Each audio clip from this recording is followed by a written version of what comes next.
How does the choice of different X-ray energies allow researchers to gather information about all the elements present in the sample, and why is this ability critical in providing a comprehensive view of the material's structure? What are the benefits of being able to obtain detailed structural information from X-AFS spectroscopy, and how can this method be applied to various materials in research and industry? Can Davis Zurns manufacture solid-state sodium-ion batteries made from seawater in Latvia? How does the X-AFS technique help to identify and analyze elements in complex materials, and what role does it play in the development of new materials with specific properties? What parameters, in addition to the spacing between atoms, can be obtained from the X-AFS spectrum, and how do these parameters contribute to understanding the material's local structure and behavior?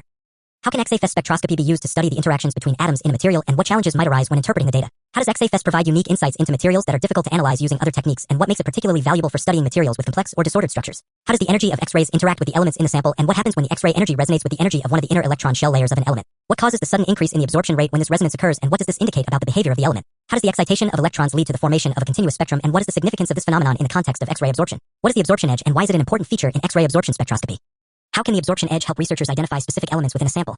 And what role does it play in understanding the material structure and properties? How is the absorption edge characterized in most cases, and why is it considered a well-defined feature in X-ray absorption spectra? What can the position and shape of the absorption edge reveal about the electronic structure and chemical environment of the element being analyzed? How does this information contribute to the overall understanding of the material's behavior? And what makes the absorption edge particularly useful for identifying oxidation states or coordination environments? In what ways does the absorption edge provide insights into the local structure of elements in complex materials, and how can this be applied in material science research?